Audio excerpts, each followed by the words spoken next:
Hello મિત્રો, ગાડું અને પૈડા આ પ્રકરણની અંદર આપણે વર્તુળ વિશેનો ખ્યાલ મેળવવાનો છે. ઘણા બધા વર્ષો પહેલા આદિમાનવોએ પૈડાની શોધ કરી અને ત્યારબાદ એ પૈડા દ્વારા વિવિધ શોધો થઈ. ચક્રની શોધ થઈ, ત્યારબાદ વિવિધ મશીનો, કારખાનાઓમાં થતા મશીનરીના કાર્યો અને વાહનો, આ બધા જ ક્ષેત્રે ખૂબ ક્રાંતિ આવી. ચક્રની શોધ એ ખૂબ મહત્વની શોધ છે આપણી માનવ જાતિ માટે. ચક્રનો ઉપયોગ આપણે ઘણી બધી જગ્યાએ કરીએ છીએ. ચક્ર એટલે કે વર્તુળ, વર્તુળાકાર ગોળ વસ્તુ, જેમ કે પૈડું. આ જે પૈડું છે એના દ્વારા જ આપણા વાહનો ગતિ કરે છે. વિવિધ મશીનોમાં પણ આ જ ચક્રની મહત્વની ભૂમિકા હોય છે. આપણે ઘણી બધી રમતોમાં પણ વર્તુળનો ઉપયોગ કરીએ છીએ. તમારે વર્તુળાકાર દોરવો હોય તો તમે શું કરો છો? તો તમે વચ્ચે ઊભા રહી હાથમાં લાકડી રાખી અને ગોળ ફરી એક વર્તુળની રચના કરો છો. આવા વર્તુળ તમને બીજે ક્યાં ક્યાં જોવા મળે? તો ઘણા બધા વાહનોના પૈડા આ એક મહત્વનું ચક્ર છે. ચલો જોઈએ આપણે ક્યાં ક્યાં વાહનોમાં પૈડા જોઈએ છે.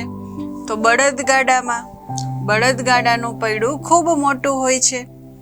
ત્યારબાદ આપણે ટ્રેક્ટરમાં જોઈએ છીએ. ટ્રેક્ટરમાં આગળ 2 નાના પૈડા અને પાછળ 2 મોટા પૈડા હોય છે. ત્યારબાદ રેકડીમાં, રેકડી 4 પૈડાની હોય અને જેનાથી એને સરળતાથી ધક્કો મારીને ચલાવી શકાય. ત્યારબાદ સૌથી મહત્વની જે છે એ છે સાયકલ. તમારું અતિ મહત્વનું વાહન સાયકલ. તમને સાયકલ ચલાવતા આવડતી જ હશે અને તમે ચલાવતા પણ હશો. તો સાયકલમાં પણ 2 પૈડા હોય. ત્યારબાદ છે ઘોડાગાડી. ઘોડાગાડી પણ તમે ક્યાંક ને ક્યાંક જોઈ હશે. ત્યારબાદ બસ. બસ જે છે એનો આપણો ખૂબ વધારે પ્રમાણમાં માણસોને જ્યારે એક જગ્યાએથી બીજી જગ્યાએ જવાનું હોય ત્યારે ઉપયોગ થતો હોય. ત્યારબાદ માલવાહક ટ્રક છે. હવે આ ફરીવાર મોટી સાયકલ. આ બધા વાહનો ઉપરાંત તમે જોવો છો એમ બંગડી. તમે સ્ત્રીના હાથમાં જ્યારે બંગડી જોવો છો ત્યારે વિચાર કર્યો છે કે તે કયા આકારે છે? તે ગોળ હોય છે અને એકદમ સરસ રીતે ગોળ બનાવેલી આ બંગડી હોય. દરેકના હાથના માપ મુજબ અલગ અલગ બંગડીનું માપ હોય. નાની બંગડી નાના બાળકો માટે અને મોટા લોકો માટે મોટી બંગડી હોય.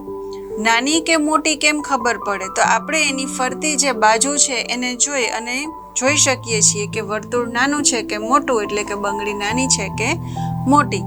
ત્યારબાદ આપણે ઘરે થાળી અથવા તો ડીશનો ઉપયોગ કરીએ છીએ જે ગોળાકાર હોય. ત્યારબાદ છે ચંદામામા. જ્યારે પૂનમના રાત્રે ચંદામામા સંપૂર્ણ ગોળ દેખાતા હોય, આ એક સંપૂર્ણ વર્તુળાકાર ચિત્ર હોય છે. આવી રીતે વર્તુળ તમારા ઘરની આજુબાજુમાં પણ તમને ઘણી જગ્યાએ જોવા મળશે.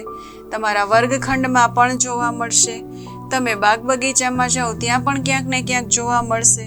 આમ વર્તુળ જે છે એ આપણી સાથે ઘણી બધી રીતે વણાયેલું છે અને જોડાયેલું છે.